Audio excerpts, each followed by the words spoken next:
Bueno, pues si les parece, vamos comenzando. Bienvenidos a todos y a todas. Espero que la presentación de hoy les resulte agradable, entretenida y que aprendan un poco, sobre todo si lo relacionan con lo que son sus propios estudios, ¿no? Bueno, mi propuesta es epistemología, ciberespacio y género, y estará dividida fundamentalmente en dos partes. Veremos varios aspectos diferentes, pero dos partes diferenciadas. Una primera, donde vamos a reflexionar acerca de la epistemología, el conocimiento, los soportes del conocimiento, el sujeto del conocimiento. Todo esto son cuestiones relevantes cuando hablamos de conocimiento. Y una segunda parte donde ya pues combinaremos ciberespacio, epistemología y género, porque haremos un recorrido también por la presencia o ausencia de las mujeres en el ámbito de las tecnologías de la información y la comunicación. Un pequeño recorrido por la historia de la presencia de las mujeres en la informática y cuál es el problema actual, ¿no? Ya verán y luego podremos debatir si esto realmente es un problema acuciante o sobre el que hay que actuar o no lo es. Lo debatiremos luego.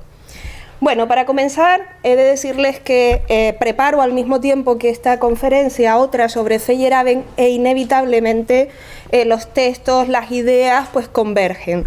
Como si fuera tomando vida propia y por encima también de mis esfuerzos por dotar de una estructura absolutamente lógica y racional al texto, donde cada parte y argumento suponga una profundización o derivación de lo anterior, el anarquismo al final hace presencia, ya lo verán. Las ideas se yuxtaponen y nuevas búsquedas de información me llevan a tirar de otros hilos y nuevas conexiones inesperadas surgen también. Y las palabras de Feyerabend vuelven a atraparme y me arrastran. Feyerabend dijo: la ciencia es una empresa esencialmente anarquista. El anarquismo teórico es más humanista y más adecuado para estimular el progreso que sus alternativas basadas en la ley y el orden. Esto lo dijo, les recuerdo, en 1975, que es cuando se publica la obra Contra el método. Por lo tanto, este laberinto de interacciones que trazan los tres conceptos, epistemología, ciberespacio y género, como les digo, es imposible de abordar con ingenuas y lineales leyes o pautas de una razón que busque establecer respuestas definitivas o bien delimitadas. Yo creo que la comprensión quedaría un tanto restringida, el lenguaje yerto y la imaginación atenazada. Solo, por lo tanto, quebrando esas reglas metodológicas, infringiendo la norma, imaginando otros mundos, es posible avanzar. Cuando eliminamos del lenguaje, continúo un poquito más con Feyerabend, aquellos significados profundos pero ya putrefactos que ha ido acumulando a lo largo de los siglos, como el de la búsqueda de la verdad, la idea de un método fijo o una teoría fija y adecuada de la realidad, advertimos que el conocimiento no consiste en un acercamiento gradual a la verdad. Por el contrario, es un océano, siempre en aumento, de alternativas incompatibles entre sí. Y continúa, y está la cita en la presentación: expertos y profanos, profesionales y diletantes, forjadores de utopías y mentirosos, todos ellos están invitados a participar en el debate y a contribuir al enriquecimiento de la cultura. Pareciera que Feyerabend imagina ya el ciberespacio, ese nuevo hogar de la mente, como lo definió John Perry Barlow en la Declaración de Independencia del Ciberespacio en 1996.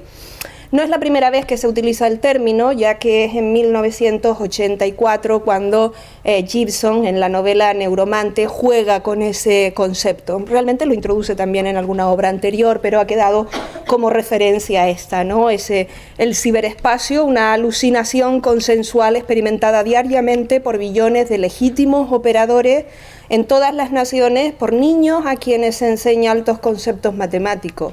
Una representación gráfica de la información abstraída de los bancos de todos los ordenadores del sistema humano. Una complejidad inimaginable. Líneas de luz clasificadas en el no espacio de la mente, conglomerados y constelaciones de información, como las luces de una ciudad que se aleja. Bien, volveremos un poquito más adelante al ciberespacio. Y antes de continuar, lo que me gustaría es comentarles muy brevemente por qué epistemología, ciberespacio y género. Obviamente tiene que ver con líneas de investigación y líneas de interés personal. Yo me dedico a la filosofía de la ciencia y a la historia de la ciencia, y en mis programas de ciencia y género lo que abordo son las epistemologías feministas, con lo cual, pues bueno, ahí tienen ustedes precisamente la conexión entre todos estos conceptos. Es, por lo tanto, una exploración un tanto anarquista, siguiendo con ese sentido de Feyerabend, del conocimiento en el ciberespacio como núcleo de creación cultural contemporánea y desde la perspectiva de género, dejando pues que valores, razones, ideas, teorías se entrelacen y tiñan el lenguaje y la visión del mundo resultante. No es una visión posmoderna, o no del todo, la que sostengo, pero sí humanista, y me explico. La pregunta por los sujetos del conocimiento, por el soporte mental y material de nuestras representaciones del mundo, por el papel de la razón y la imaginación, y la denuncia de la exclusión intolerable de las mujeres de las prácticas de coproducción de los significados que conforman nuestra cultura. Cualquier cultura son estos aspectos que abordaremos en esta propuesta de viaje, que ya les digo, espero que luego podamos debatir. Bueno, vamos a empezar aclarando algunos conceptos. La epistemología, ¿qué es eso? Yo sé que la profesora de la mayor parte de los participantes aquí ya les ha explicado qué es epistemología y los distintos enfoques, pero bueno, por recordar, la epistemología en su concepción tradicional centra su interés en el estudio de la validez del conocimiento, de su justificación, de su estructura lógica y racional, en la fundamentación de enunciados o proposiciones que lo conforman. La naturaleza del conocimiento en general, sus principios, tipos, clases, el método o los métodos para su consecución, y también las formas en que validamos y justificamos nuestros conocimientos, pues son aspectos que la larga lista de filósofos y filósofas a lo largo de la historia de nuestra disciplina han abordado, ¿no? Pues nombrar Aristóteles, Platón, Galileo, hasta los más recientes, Hume, Leibniz, Kant, Wittgenstein, o más recientes aún, Popper, Putnam, Van Frasen o Kitcher, son solo una pequeña muestra de nombres, y también es cierto que todo es masculino, ¿no? Hay que añadir también mujeres. Esta tradición fue radicalmente contestada en los años 60 por grandes filósofos de la ciencia, Kuhn, Popper, Feyerabend, que pusieron pues en solfa, en entredicho, esa visión del conocimiento tradicional. Y es el punto de partida también de la crítica feminista de la ciencia y desde luego del abandono de la visión de la ciencia como objetiva, neutral, racional e intersubjetiva. Todos estos conceptos y todos estos pilares tan básicos de la tradición epistemológica se ponían en entredicho. ¿Por qué? Bueno, surge no sin recelos y no sin grandes reticencias la idea de que en la ciencia, en el conocimiento en general, al igual que en cualquier otra práctica humana, los valores e intereses están presentes en distintas formas y en distinto grado en los distintos momentos de configuración del conocimiento, pero que ese conocimiento solo tiene sentido si lo miramos detenidamente en función y como respuesta a esos valores, intereses y objetivos de los seres humanos que desarrollan ese conocimiento, esa búsqueda. Bueno, uno de los primeros objetivos de las feministas, filósofas, científicas, fue el de la revisión crítica, desde una perspectiva de género, del conocimiento científico, de sus productos, retóricas e ideologías asociadas, y las prácticas también que lo conformaban. Lo que interesaba era comprender cómo funciona y se construye la ciencia introduciendo la categoría o la perspectiva de género. Piénsenlo, es una categoría analítica, nos permite analizar, nos permite comprender, nos permite tener una mirada especial a ese conocimiento y entender que todos esos valores, prácticas implicados en la actividad y la cultura científica también tienen una lectura de género. La epistemología feminista o epistemología en plural configura hoy día, o ya ha configurado en las últimas décadas, un espacio ya con una trayectoria pues larga y destacada, con un gran volumen de publicaciones y que se articulan en torno a tres grandes tradiciones de investigación y también de activismo político feminista. En este caso, la epistemología y el activismo político feminista se entrecruzan siempre. Se piensa en una sociedad diferente cada vez que se reflexiona en torno al conocimiento. Bueno, la tradición del empirismo feminista es un desarrollo precisamente de esa filosofía de la ciencia que sometió a la crítica y que sitúa a los valores en el centro de la escena. Y por lo tanto supone una reconceptualización del concepto de objetividad.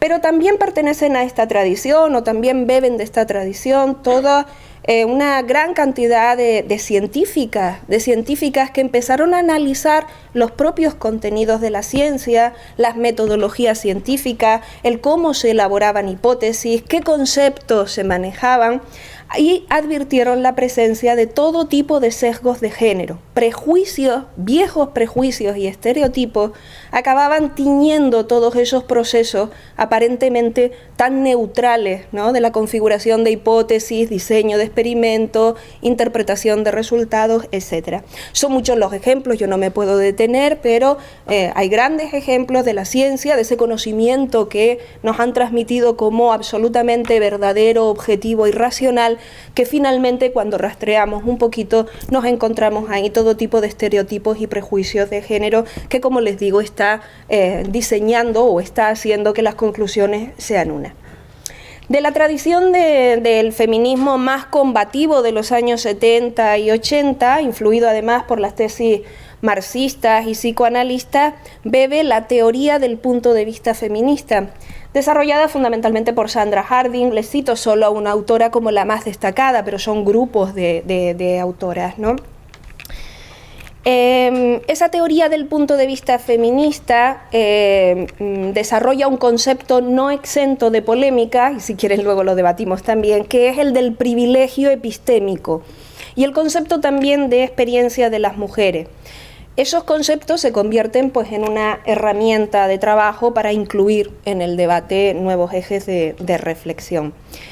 Y volveremos luego. El posmodernismo feminista, desarrollado fundamentalmente por Donna Haraway, pues permitió el posmodernismo en general, la irrupción de la corriente posmodernista, permitió visualizar espacios alternativos de trabajo, permitió poner también sobre la mesa la relevancia de la acción política para el ámbito del conocimiento también, y un abanico pues, de temas muy plurales y dispares hizo presencia en el debate. Y sobre todo la imaginería cyborg propuesta por Donna Haraway, constituyó el punto de partida del ciberfeminismo, sobre el que volveremos también más adelante. Como les digo, voy planteando algunos temas y recogemos hilos luego. Es obvio que los temas tradicionales de la epistemología, pues la racionalidad, la objetividad, la verdad, etcétera, son ahora abordados desde la perspectiva de género. Pero además se señala la relevancia de otras preocupaciones diferentes en el ámbito de nuestro estudio sobre el conocimiento.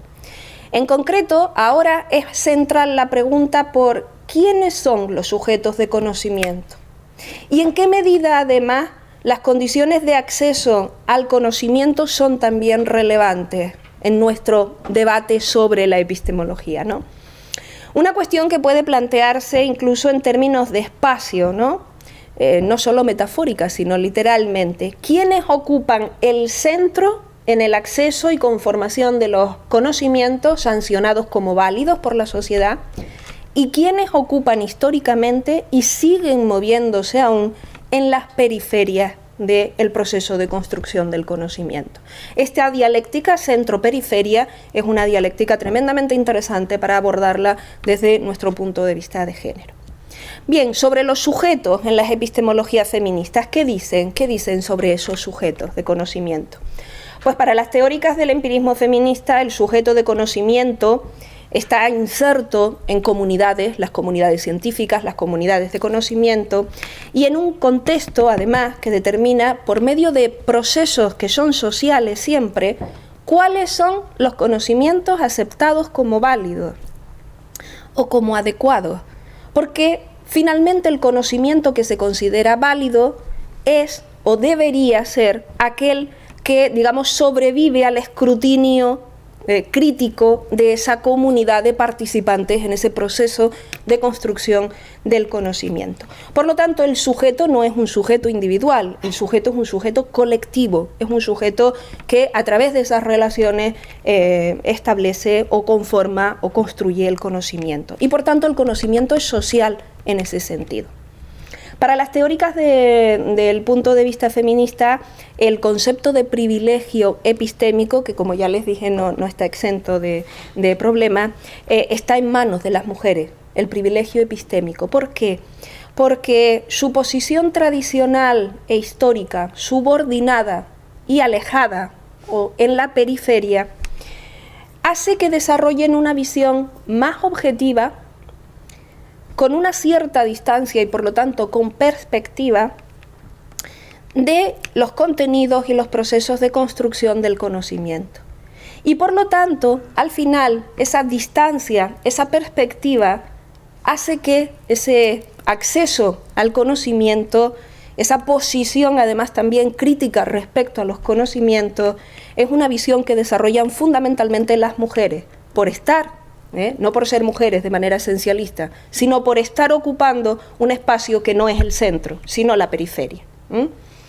Bueno, finalmente el posmodernismo señala las deficiencias de esta visión sobre las mujeres. Ella dice, o las teóricas del posmodernismo, con Haraway a la cabeza, dicen que, bueno, ¿qué es eso de las mujeres? ¿No? Como si todas tuviesen exactamente la misma experiencia, la misma situación y la misma posición social y el mismo privilegio, ¿no? O la misma situación de privilegio y perspectiva. Bueno, hombres y mujeres en realidad, dice el posmodernismo, son sujetos con identidades parciales situados en constante cambio, en contradicción por construir, etc. O sea que toda esta manera de abordar el tema del conocimiento es mucho más complejo y en contradicción, y sobre todo en un proceso en construcción de lo que las otras posiciones determinan. Bien, la riqueza de estas visiones lo que hace es fundamentalmente dejar atrás una visión de un sujeto, del sujeto de conocimiento de toda nuestra tradición. Un sujeto que es, por supuesto, pensado en términos abstractos, ideales y, por supuesto, masculino. Ese sujeto abstracto, ideal, masculino, de conocimiento de toda nuestra tradición de la cultura y especialmente de nuestra tradición moderna, olvida, digamos, deja atrás estas visiones, dejan atrás esta imagen, igual que dejan atrás la imagen de que la ciencia, el conocimiento en general, sea una tarea neutral, objetiva y libre de valores. Desterrados estos elementos, debemos proceder a seguir adelante, ¿no? Y debemos proceder a construir y a seguir avanzando. Desde luego, esa imagen del conocimiento libre de valores, objetivo, cuya meta es el lograr la verdad, es una ficción que solo existió o que solo existe en los textos y en la retórica triunfante de una ciencia o una cultura que siempre excluyó e infravaloró la presencia de las mujeres en el conocimiento. Déjenme de todas maneras anotarle una cuestión sobre la que tampoco sé muy bien cómo posicionarme. Me gusta jugar con ello, pero no sé muy bien, ya ustedes a lo mejor me dan alguna idea. Y es que el estar en la periferia de todas maneras tiene algunas ventajas. Esas ventajas son sobre todo las de la libertad, las de huir de los dogmatismos y sobre todo el espacio también de la creatividad y de la imaginación. Insisto en que a mí me gusta la idea esa de que la adecuada distancia y ver las cosas con una cierta perspectiva, creo que al final la visión es más completa, compleja y adecuada. Pero bueno, obviamente tampoco queremos estar en la periferia, ¿verdad que no? Así que no deja de ser una contradicción. Bueno, esa preocupación por el sujeto de conocimiento, por quién es el sujeto de conocimiento, etcétera, nos permite este juego. Y no suele incluirse, termino con esta parte solo con unos apuntes, no suele incluirse en estas preocupaciones acerca de la epistemología un estudio, o yo no conozco demasiados desde la perspectiva de género, un estudio sobre los soportes del conocimiento y cómo determina nuestro aprendizaje y el estatus incluso que otorgamos a esos conocimientos. Insisto que solo de manera tentativa les planteo esta idea, ¿no? Hay varios textos que se pueden leer, que hacen este recorrido desde el papiro hasta el ciberespacio, ¿no?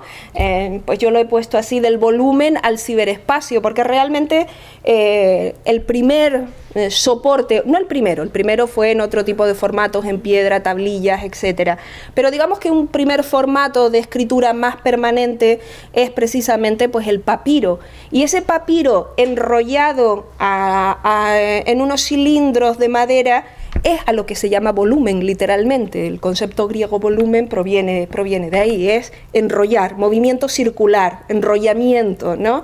Entonces ese papiro enrollado en esos cilindros de madera permite, fíjense, un uso solo secuencial, ¿no?, de la lectura.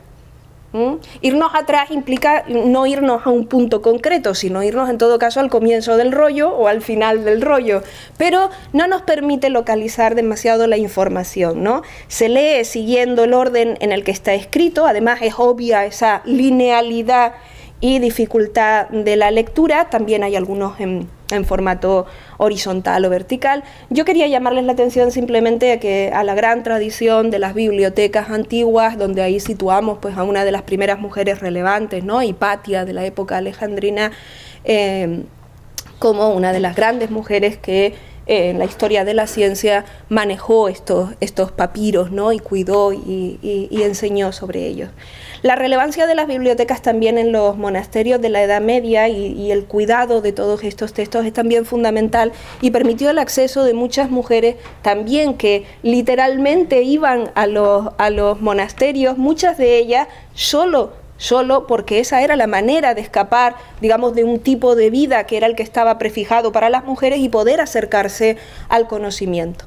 Bueno, es en el siglo IX el momento en que el códice sustituye al volumen, ¿no? El libro, primero son esos rollos, ya no están en forma circular, sino plegados, y ya a continuación, más adelante, el libro. Eso permitía, esas hojas cosidas unas a otras, permitía que puedes acceder a cualquier punto concreto de la lectura. Eso supone tener ya un índice, una estructura determinada del conocimiento. Se añade además, pues eso, además de esos tablas e índices, se añaden también las imágenes, lo cual permite no solo leer, sino ver. Todo esto, que digo muy rápidamente, exige una reflexión más profunda de qué implica estos soportes del conocimiento para nuestro aprendizaje y nuestra forma de acceder al conocimiento. Yo aquí solo lo estoy planteando muy rápidamente porque donde quiero llegar es a estos dos conceptos, ¿no?, de la modernidad. En primer lugar, el concepto estructurado en función de la razón, y luego el conocimiento hipervinculado, que permite, a mi juicio, las habilidades de la imaginación y la creatividad de una manera mucho mayor que lo que permitían los antiguos formatos, ¿no? Respecto al conocimiento estructurado, fíjense, es la primera vez, estas son planchas de la enciclopedia del siglo XVIII, la enciclopedia de D'Alembert y Diderot, ¿no?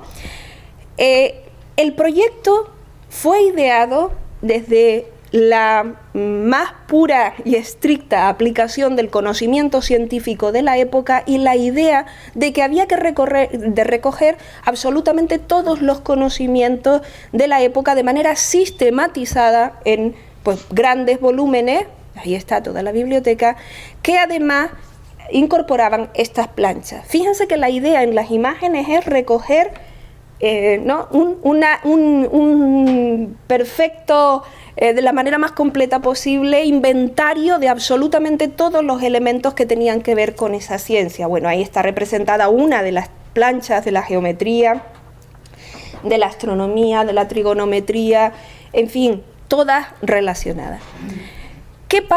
¿Qué pasa con el conocimiento hipervinculado que permite esa creatividad e imaginación? El soporte actual, el ciberespacio, Internet como el sistema de comunicación y de redes que nos permite diseñar todos estos contenidos y el diseño del hipertexto, lo característico es que ya no es solo la función de leer y leer junto a ver unas planchas, unas imágenes. Aquí hay algo nuevo, todo queda perfectamente incrustado en ese mismo espacio, un sistema semiótico integral que integra lo verbal, lo sonoro, lo visual, pero además la estructura es absolutamente abierta, no es lineal, si quieren es caótica, no hay centros ni periferia, y que realmente supone una libertad absoluta para construir nuestras rutas y relaciones. Si lo piensan, el sujeto, nosotros, cada uno de nosotros, cuando accedemos a Internet y hacemos una búsqueda, construimos nuestras propias rutas de navegación. Además son espontáneas y diferentes. ¿Cuántas veces no tenemos la experiencia de ser incapaces de reconstruir una búsqueda que habíamos hecho con anterioridad, ¿no? Y aunque seamos capaces de reconstruirla, yo creo que ya no es lo mismo. Ese momento es único, irrepetible. Esa experiencia es una experiencia no solo emocional, sino también cognitiva. Y por lo tanto, esa búsqueda concreta de información, de ruta de navegación que construimos en un momento determinado, a mí me parece que conforma y nos da una nueva experiencia de relación con el conocimiento que es única y que supone, insisto, no solo una experiencia cognitiva, no solo estamos buscando información y tratamos de discriminar cuál es más adecuada y cuál no, sino que además supone una experiencia emocional. Y esto hay que tenerlo también en cuenta, ¿no? Bueno, una última relación. Realmente lo que nosotros hacemos, si hemos dejado atrás la idea de que la ciencia busca la información verdadera, etcétera, o es absolutamente objetiva, neutral, etcétera, ¿qué imagen tenemos hoy día de lo que es la ciencia? Pues hoy día decimos que la ciencia lo que hace es elaborar modelos del mundo, representaciones que cartografían la realidad y que nos ofrecen pues mapas del mundo en los que observamos, si miramos atentamente, además, las claves y los códigos de nuestra cultura, de cada momento histórico en que hemos construido ese modelo y esa interpretación del mundo.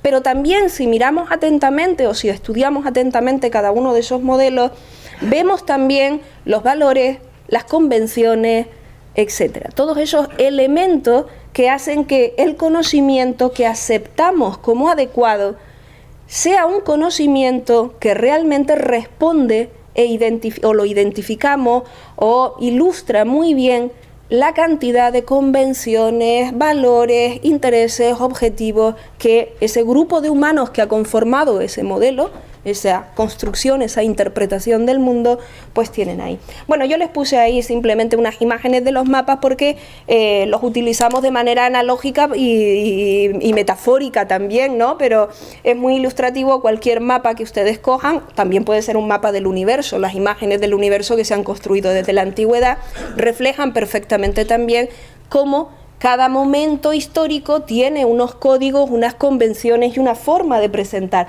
Fíjense que aquel mapa del siglo, creo que XVI, XVII, refleja incluso hasta las costumbres arriba, son determinados señores relevantes, refleja las costumbres, la vestimenta de la época, está todo lleno de elementos decorativos que nos están hablando de las características y de los valores de una época, nada que ver con lo que el otro mapa nos está mostrando. Podemos hacer este juego continuamente y esa es la forma también de entender los modelos de la ciencia.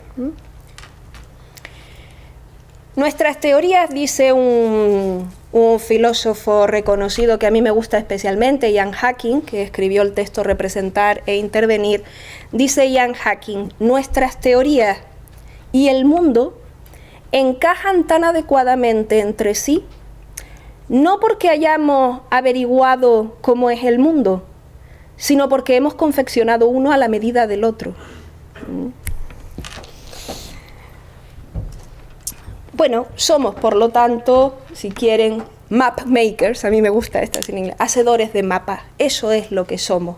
En el campo del conocimiento construimos modelos, construimos interpretaciones continuamente, y ese espacio de construcción social y de difusión de los conocimientos, de significados y de cultura hoy día es el ciberespacio. O al menos una gran parte de los contenidos y valores de nuestra cultura se están construyendo ahí, en el ciberespacio. Y por eso el ciberfeminismo, aunque ya ayer pues se habló de ello, pero el ciberfeminismo heredero del posmodernismo de Haraway, con autoras como Sadie Plant a la cabeza, la autora de Ceros más Unos, etc., situaron como tremendamente relevante para el movimiento feminista el estar ahí. Había que estar en ese ciberespacio, había que construir significados en ese ciberespacio donde las mujeres desafortunadamente seguían ocupando la periferia. Optimismo tremendo acerca de las posibilidades de estar en el ciberespacio, en el espacio y en la construcción de los significados, hace que el desarrollo del ciberfeminismo pues fuera realmente fuerte. De ahí hay gran cantidad de autoras provenientes fundamentalmente también del campo del arte, no tanto de la filosofía, pero al final todas las tradiciones acaban y todas las autoras acaban, digamos, de alguna manera pues relacionándose en ese espacio. Las posibilidades de ese ciberespacio se presentan, según el ciberfeminismo y según prácticamente todo el movimiento más actual, como liberadoras para las mujeres. La tecnología basada en la web genera una zona de libertad y de construcción del conocimiento, ahora entendido de esta manera, que hace que el optimismo de las posiciones ciberfeministas pues sea muy, muy amplio, ¿no? Lo cierto es que tenemos que plantearnos, entramos en esta segunda parte, ¿no? Lo cierto es que tenemos que plantearnos, bien, este es un espacio con unas tremendas potencialidades. El ciberfeminismo nos está diciendo que aquí hay un espacio para crecer, para situarnos, es el espacio de esa liberación para crear, para imaginar nuevos mundos. Pero bien, ¿cuál es realmente nuestra relación con el ciberespacio, con las tecnologías en general? Me estoy refiriendo a las mujeres. ¿Qué espacio ocupamos? Lo cierto es que la tecnología, el ciberespacio, también tiene cultura, y también es una cultura que podemos analizar desde la perspectiva de género. Y nos encontramos con que hay dos mitos que siguen estructurando las visiones generalizadas de nuestra cultura sobre las mujeres en relación a las tecnologías en general, pero en especial además con las tecnologías de la información y la comunicación. Una, las mujeres tienen poca relación con la tecnología, ya que ésta se entiende como un conjunto de máquinas, artefactos más o menos sofisticados técnicamente que requieren de habilidades que tradicionalmente no han sido desarrolladas o que no son propias o que no les interesan a las mujeres. Y otro mito es el de que las mujeres tienen miedo a la tecnología. No se relacionan de una manera tan natural y eficiente e incluso emotiva como ellos con la tecnología. Estos dos mitos han de ser desarticulados y fueron desarticulados o están siendo desarticulados, depende de cómo lo miren, por posiciones como tecnofeminismo, ciberfeminismo, fundamentalmente, ¿no? Hay también otras posiciones que pueden estar relacionadas, pero fundamentalmente aquí, y yo cito especialmente a dos autoras, hay muchas, Judy Bachman como la gran, digamos, diseñadora o defensora del tecnofeminismo, y Donna Haraway como la, digamos, pionera, ¿no?, en el tema del ciberfeminismo, que luego pues continúan o se señalamos a Sadie Plant, Rosi Braidotti y muchas otras, ¿no? Realmente las mujeres se encuentran en un sistema que de forma más o menos sutil, a veces no es nada sutil, las trata como menos competentes, como extrañas y desde luego como sujetos que no deben estar ocupando el centro de ese espacio. Y desde luego superar estas visiones o superar estas claves de una cultura en la que vivimos, en la que estamos, de la que participamos, es muy difícil, y por eso todo el desarrollo tanto teórico como político que hacen todas estas corrientes es muy importante. La clave para continuar con este relato, a mí me parece que la da sobre todo el tecnofeminismo. Obviamente también me gusta el ciberfeminismo y lo sigo especialmente, pero a mí me parece que una clave muy relevante la da el tecnofeminismo cuando estudia que la tecnología tampoco, igual que hemos, digamos, desarticulado ese concepto de una ciencia objetiva, neutral, libre de valores, la tecnología tampoco es neutral, objetiva, libre de valores, sino que la propia tecnología lleva, de alguna manera inserta, esos valores y esas ideologías o intereses de aquellos que la construyen, obviamente. Esos contenidos están ahí, esos valores están ahí. Y por lo tanto, el proceso de construcción de la tecnología es un proceso que es junto con la sociedad y la cultura mutuamente constitutivo. La tecnología acaba estando teñida de todos esos valores de aquellos que construyen o de aquellos que diseñan esas tecnologías. Si quienes diseñan, construyen las tecnologías son fundamentalmente varones con unos valores determinados, esos valores al final están en esas tecnologías que se construyen. Bueno, quería hacer aquí referencia a Judith Butler y la performatividad del género, pero yo creo que eso me alargaría mucho y prefiero irme un poco más adelante. Si quieren, luego comentamos algunas de estas cuestiones, ¿no? Volviendo al ciberfeminismo, los trabajos, como les digo, de Donna Haraway, pero también en concreto de Sadie Plant, inauguraron pues una nueva época de optimismo en relación con las tecnologías, porque concibieron que a pesar de esas posiciones pues un tanto más tecnopesimistas o tecnofóbicas de algunas críticas feministas de la ciencia más tradicionales, entendían que aquí había un nuevo proyecto liberador a través de, ojo, la apropiación de la tecnología, porque lo que les acabo de decir es que la tecnología fundamentalmente está claramente diseñada con valores pues androcéntricos.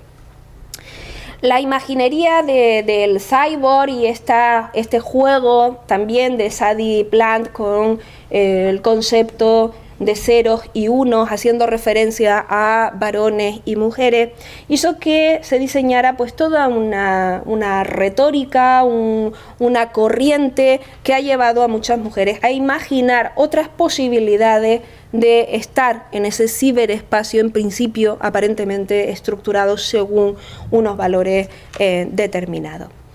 Probablemente, desde luego, el ciberfeminismo, así lo dicen pues tanto en esa cita que les pongo, Faith Wilding y el Critical Art Ensemble, lo define yo creo que bastante bien, ¿no?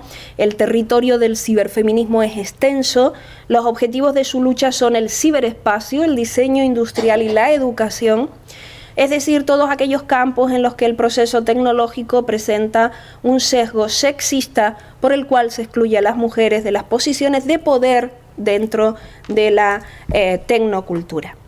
Porque lo cierto es que las mujeres son desalojadas de la producción de contenido. Lo digo así, desalojadas.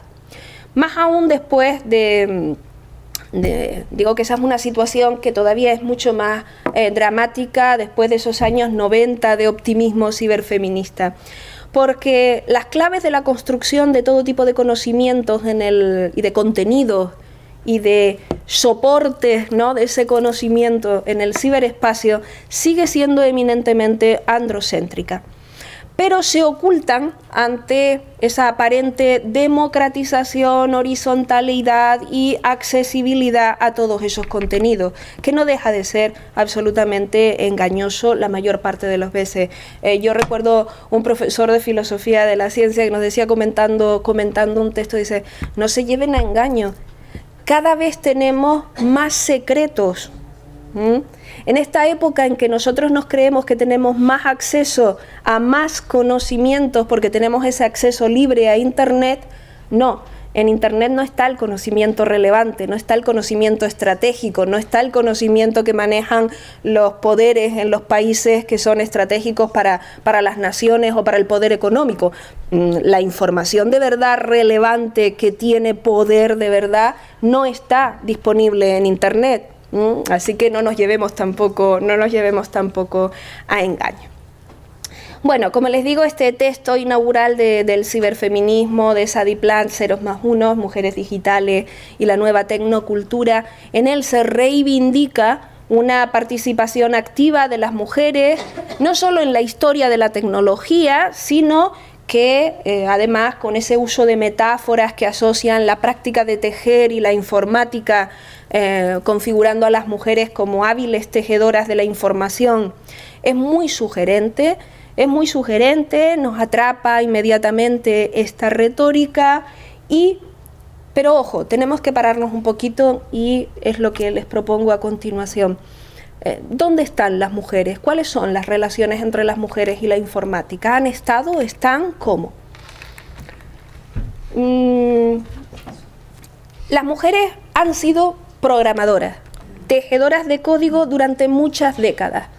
Las pioneras, bueno, aquí tenemos algunas. A mí me gustó esta imagen, es una imagen de internet porque yo creo que hace un buen recorrido, ¿no? Yo no voy a ir ahora por todas ellas, solamente señalar que la primera arriba es Ada Lovelace, ¿no? Se juega siempre con ella como la primera, o casi todos los textos la señalan, efectivamente fue la primera en pensar acerca de las posibilidades tremendas que tenía un prototipo de máquina analítica que estaba desarrollando Charles Babbage. Una máquina que en principio no tenía tantas potencialidades, ella sin embargo imaginó todas las posibilidades que podía tener una máquina a la que se pudiera programar, y ella incluso avanza una primera metodología de desarrollo de unas tarjetas con órdenes, ¿no?, de rutinas y subrutinas que esa máquina tenía que hacer, y se reconoce claramente hoy día que esa es la primera idea de programación, y es de Ada Lovelace, la hija de Lord Byron, una mujer que muere muy joven debido a un cáncer a los 30 y pico años. Probablemente su desarrollo hubiese sido mucho mayor, ¿no?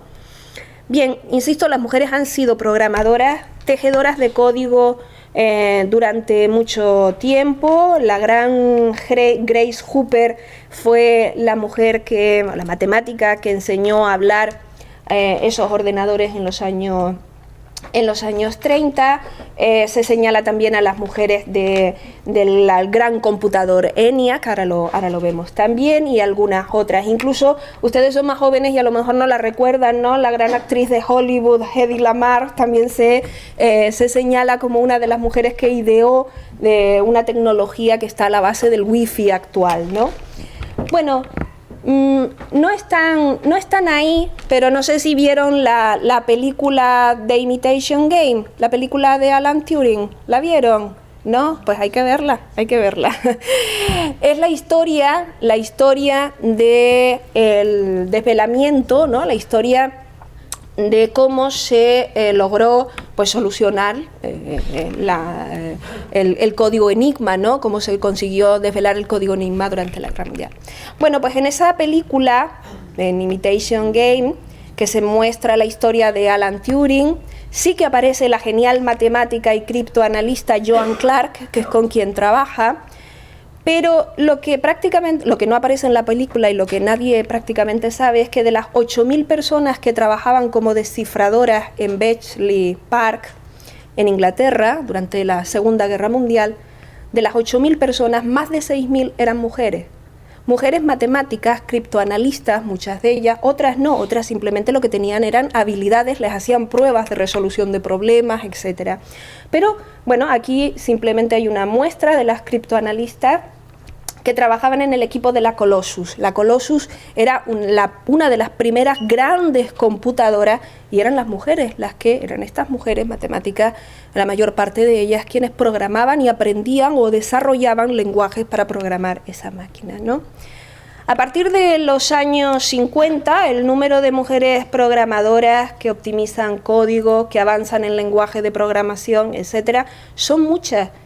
Y son además reconocidas a partir de los años 90 en la celebración anual que lleva el nombre de esta gran mujer, la que llaman la reina del código, que es Grace Hopper. Ella fue la que elaboró el código, el lenguaje de programación COBOL, que es el lenguaje que utilizó absolutamente todos los ordenadores, porque lo que ella diseñó es que ese lenguaje pudiera ser universal para los distintos tipos de ordenadores que se estaban construyendo en aquel momento, ¿no?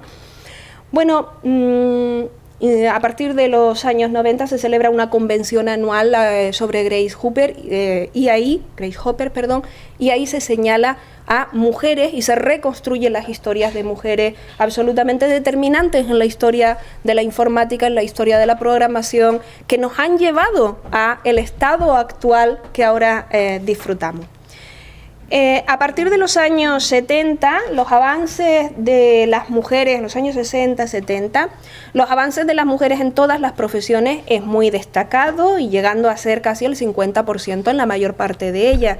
Sin embargo, no fue así en el campo de la informática, pero sí que había muchísimas. Hacia mitad de los 60, las mujeres participaban en la emergente industria y las profesiones informáticas, y a mitad de los 80 obtenían prácticamente el 40% de los títulos en informática, accedían al trabajo en todos los ámbitos donde la informática era central e innovadora, y pues hasta a finales de los años 80 constituían prácticamente el 40% de la fuerza de trabajo en informática en Estados Unidos.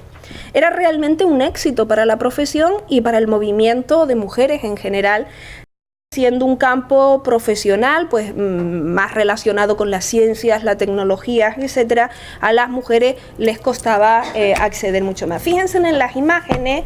Por cierto, que tengo que citar que la fuente es el instituto, los archivos del Instituto Charles Babbage, que me han dado permiso para usar las imágenes, que si no, no están las imágenes, ¿no? Fíjense que son mujeres trabajando en las grandes computadoras, ¿no? Antes del desarrollo del computador o del ordenador personal. Esta es una imagen de mujeres en la universidad. Fíjense que son prácticamente todas mujeres, todas las personas son mujeres al frente de esos ordenadores haciendo prácticas en la universidad. Esta es una oficina de un banco, son mujeres, una oficina de una empresa privada, son mujeres. Y esta es una imagen de la típica imagen que se hacen los congresistas a un congreso. Son 4 mujeres y 2 hombres en un congreso de informática. Esta era la situación hasta finales de los años 80. ¿Qué pasó? ¿Qué pasa luego? Porque de esos porcentajes, estas son otras 2 imágenes, fíjense, este es un banco, ¿no? Todas las mujeres al frente de esos terminales que eran absolutamente novedosos, ¿no? Y esta es otra imagen sobre la que volveremos, ¿no? Yo digo que se produce un desalojo, ya ustedes me dirán que no, hay gente que dice, bueno, hay un éxodo, o a las mujeres deja de interesarles, o no les interesa, ¿no? Esto de la informática, tal. No, lo que hay, o lo que debemos plantearnos es cuándo y por qué surge esta cultura tan generalizada, o con tanto contenido en género en el ámbito de la industria informática, porque esto sucede. Y sucede a finales de los años 80, empieza a decaer el número de mujeres que tienen estos títulos en ingeniería informática, en lenguajes, en programación, en fin, en todos los ámbitos relacionados. Y fíjense, estos son datos de Estados Unidos, pero más o menos son equiparables, ¿no? Del 37-38% que se logró obtener en los finales de los años 80, no ha hecho otra cosa que caer en picado hasta el 17% actual, y este es un porcentaje bueno. Hay otros que están en el 13% y bajando. Algo sin precedentes en la historia de las profesiones ocurrió, porque es una situación que no se ha dado en ninguna otra profesión, ninguna.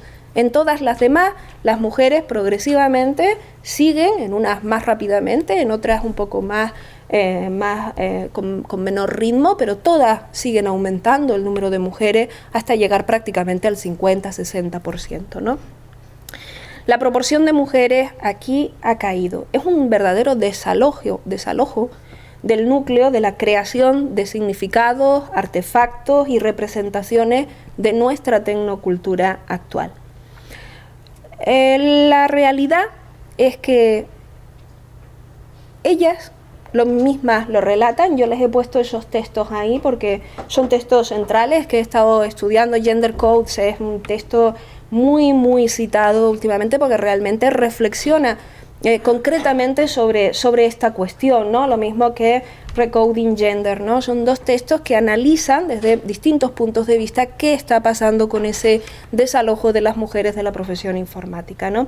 Y hay algunas razones, pero una de ellas es fundamentalmente, y a mí me encanta cómo lo ponen en inglés, ¿no?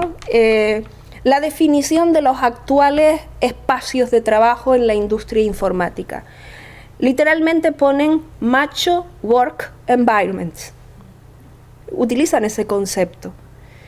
Las propias mujeres que trabajan en esos ámbitos dicen que las presiones de trabajo, el machismo imperante, el hecho de que continuamente se desvalorice el trabajo que ellas hacen, el que continuamente se les esté diciendo que no son aptas, que no son competentes, por mucho que hayan obtenido la máxima calificación en su carrera, el transmitirles continuamente la idea de que por el hecho de ser mujeres ellas no deben estar ahí, se ha convertido en uno de los temas más importantes y acuciantes, y que ellas mismas, las que se han visto obligadas a irse de esa profesión, lo definen así, macho work environments, ¿no?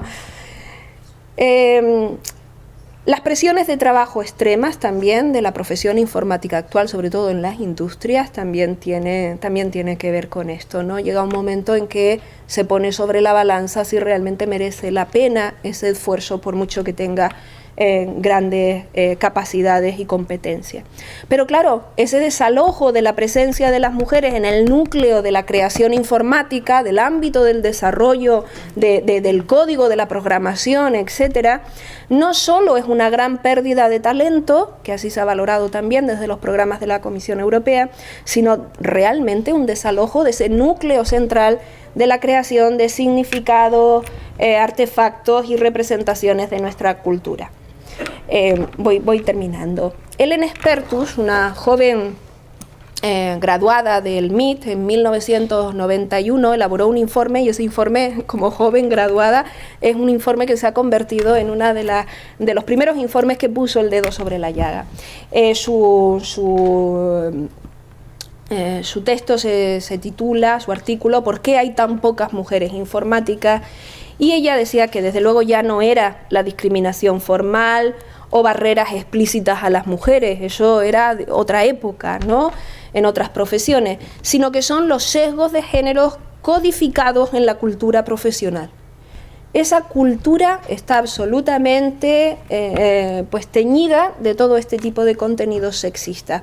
Spertus relata en su introducción cómo, hablando con chicas que estaban estudiando informática, le contaban las cosas que hacían algunos profesores, ¿no? Y algún profesor decía en la asignatura de robótica, era una anécdota que contaba, hacía el siguiente chiste, ¿no? El profesor: pronto tendremos robots tan sofisticados como para vagar por los centros comerciales y ligar con las chicas. O sea, claro, el chiste, ¿dónde las sitúa a ellas, ¿no? ¿Dónde las pone a ellas? Bueno, las chicas ya se sabe, las chicas están en el centro comercial vagando y ya llegará ya no solo el hombre, sino ahora el robot tan sofisticado que nosotros los hombres construiremos para ligar con las chicas. Las estudiantes que relataban este episodio realmente no recuerdan el resto del contenido de la clase, ¿no? Y desde luego, desde este informe, la brecha no ha hecho otra cosa más que aumentar. Algunas de las razones las he listado ahí. Ellas dicen, pues, realmente hay una exclusión de las posiciones más altas, ¿no? Hay una dinámica que siempre la hemos visto identificada también en otras profesiones. La dinámica tiene que ver con la feminización del trabajo y la masculinización de las profesiones. Ellos ocupan siempre al final las dinámicas de apoyo y de contrataciones, siempre al final acaban apoyando que los hombres estén en las posiciones más relevantes, más altas, y las mujeres ocupando los puestos más bajos de la cadena profesional, ¿no?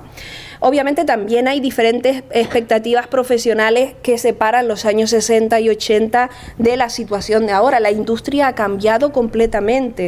No tiene nada que ver la práctica profesional en aquellas grandes instalaciones, ¿no?, basadas en un ordenador central, con lo que es el trabajo ahora a través de o a raíz de la revolución informática, con el desarrollo del ordenador personal, ¿no? El tipo de trabajo y relación con la computadora es completamente distinta. Y es cierto también que hay una gran diversidad de experiencias de mujeres en la profesión informática. Como les digo, unas trabajaban como programadoras, como analistas, con sueldos muy altos, muy buenos, pero también estaban en las capas más bajas, como operadoras, digitalizadoras, trabajos de mantenimiento, etcétera. O sea que tampoco podemos hablar de una única experiencia profesional de todas las mujeres, y hay que analizarlo un poco más en detalle. Pero desde luego las representaciones de la cultura y el discurso dominante es lo más visible y lo que podemos analizar rápidamente como claves de ese desalojo.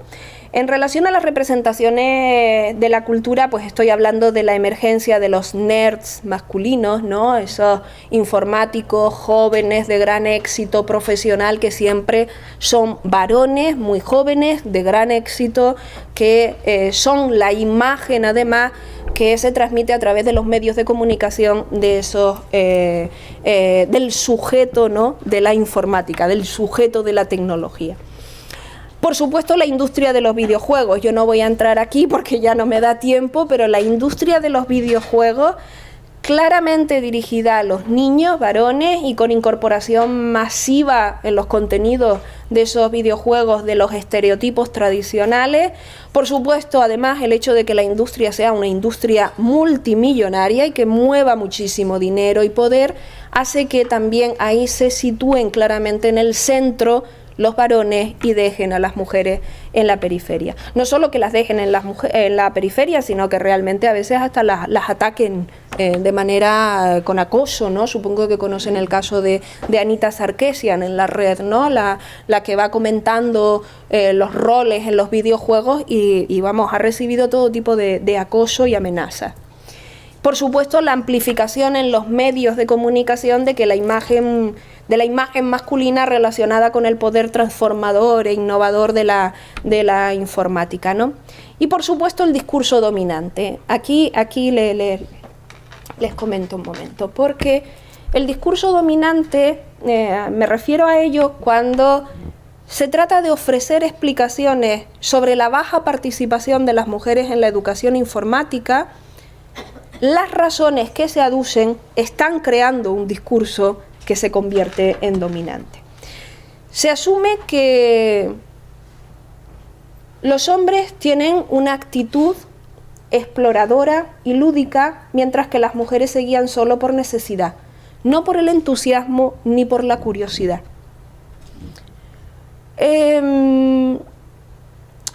Además, se asume que los hombres se vuelven adictos y aman la tecnología por sí misma, mientras que las mujeres preguntan para qué la pueden usar. En todo caso tienen un interés pragmático, pero lo de ellos es realmente pasión. Además, los hombres se interesan por la técnica, por los aspectos técnicos y sofisticados, ¿no? Ellos siempre acaban sabiendo cómo funciona algo, mientras que las mujeres en todo caso se preocupan más por los aspectos de la comunicación y las posibilidades para la comunicación. Además, tienen diferentes habilidades. Ellas comprenden mejor la situación de uso y ellos tienden a perderse en los detalles excitantes. Si se fijan en todas las razones, y yo creo que no es para tomarlo, no es para ponerlo como secundario, En todas esas razones, por supuesto, hace alusión a que somos diferentes, esencialmente diferentes, ¿no? Y este discurso dominante siempre recurre a estereotipos y estereotipos que se repiten y se retroalimentan una y otra vez. Pero si se fijan, hay un detalle.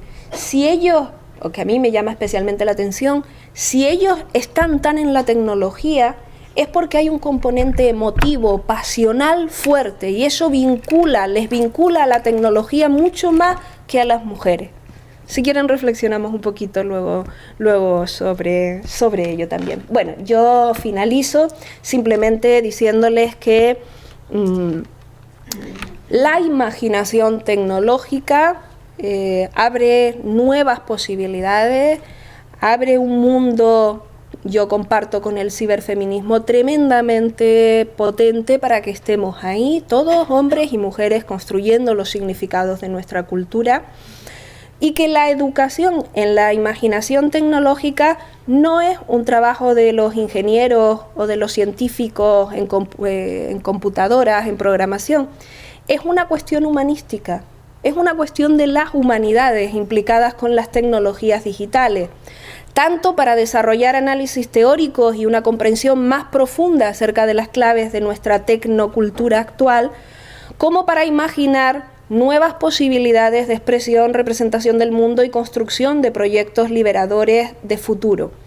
Esa creación imaginativa de las narrativas y representaciones requiere de la participación de las mujeres conscientes de la relevancia de este proceso, pero que es la comprensión humanística, y ya que ustedes son estudiantes de humanidades, la comprensión humanística de esas narrativas, mitos, valores, significados y afirmaciones es un asunto sobre el que nosotros podemos reflexionar y debemos seguir adelante con este trabajo, ¿no? Porque realmente este espacio privilegiado de la construcción de esos mapas, ¿no? Recuerden, las teorías son mapas, los modelos son mapas, el conocimiento son mapas que nos permiten orientarnos y nos permiten continuar y definiendo pues ese espacio de lo imaginable. Bueno, pues nada, muchas gracias, espero que les haya gustado y que les haya suscitado algunos temas para el debate. Gracias.